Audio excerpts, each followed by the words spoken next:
The chamber of the Galactic Council buzzed with an undercurrent of tension. Representatives from over 1,000 species filled the grand hall, their various forms of life flickering across screens, floating in holographic projections, or sitting in their own seats, all awaiting the beginning of yet another mundane diplomatic meeting. It was supposed to be just another day in the endless political dance of interstellar relations.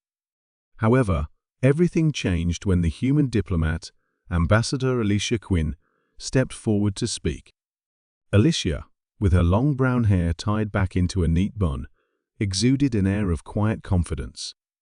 She had been the United Terran Coalition's ambassador for 5 years, but today, she was not merely representing humanity's interests today.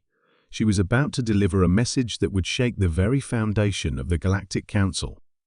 The room grew silent as the massive screens displaying the faces of species like the towering Zorvacs, the gelatinous Kratoids, and the delicate winged Leharians focused on her. The human representative stood tall, her blue uniform sharp against the polished steel floor of the council hall. "The Terran Coalition has been patient," Alicia began, her voice steady, yet carrying an undercurrent of emotion. "But today, we can no longer remain silent." She let the words hang in the air for a moment, the silence in the chamber growing thick. The other diplomats exchanged puzzled glances, unsure of what was to come.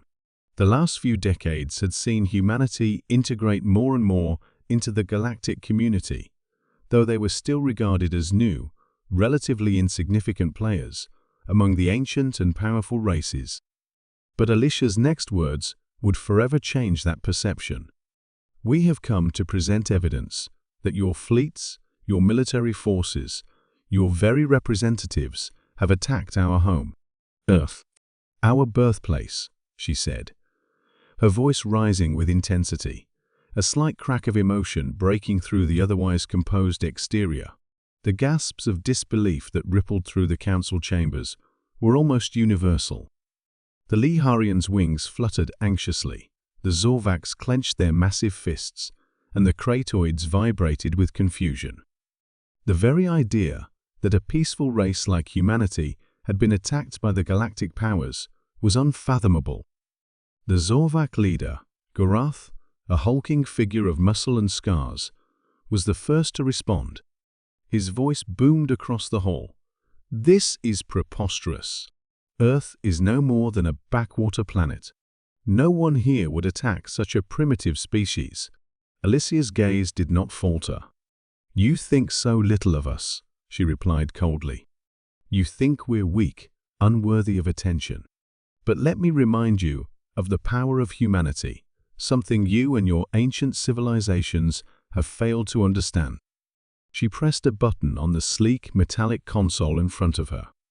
The large holographic screen behind her flickered, and a high-resolution video began to play. It was an image of Earth perfectly serene at first, with blue oceans and green continents shimmering under the sun. But then it shifted. Explosions rocked the surface of the planet.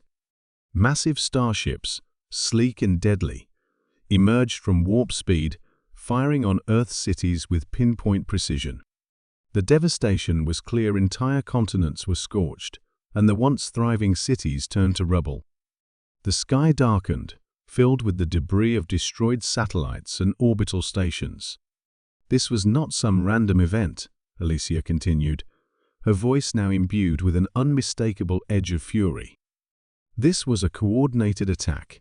We have confirmed the fleets of the Exeldori Empire and the Ilthari alliance among those who struck us." The council was silent. No one moved. Even the Kratoids, usually jittery with constant motion, were still. The humans' words were not just accusations, they were the undeniable truth, broadcast across the stars. Gorath shifted uncomfortably in his seat, the facade of invulnerability cracking.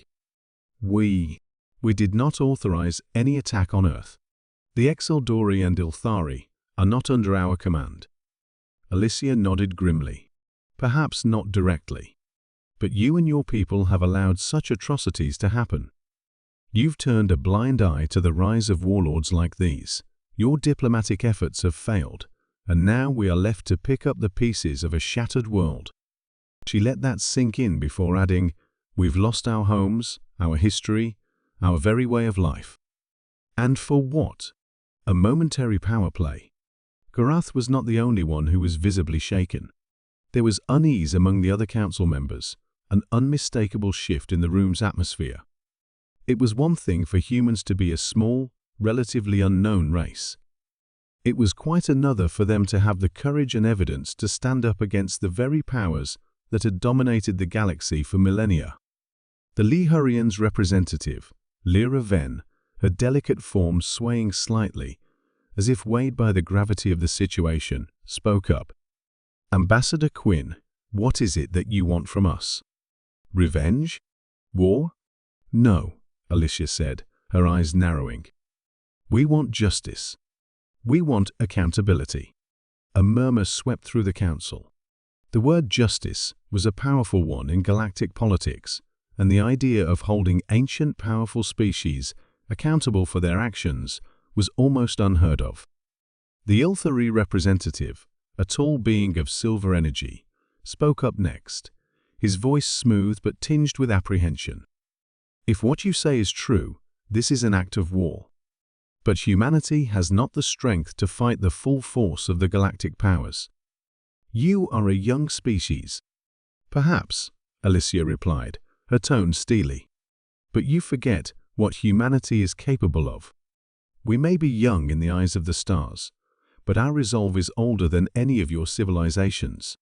Our capacity to rise, to fight, to rebuild is unmatched." She paused and took a deep breath.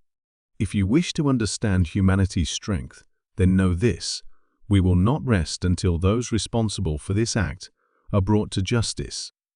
And if you, the Galactic Council, refuse to stand with us, we will find another way. Humanity does not fear the unknown. We face it head-on." The room was dead silent now, as the full weight of her words sank in. The silence was broken only by the faint hum of the chamber's lights. There was no immediate response, only the shocked expressions of beings who had long considered humans a minor presence, easily dismissed.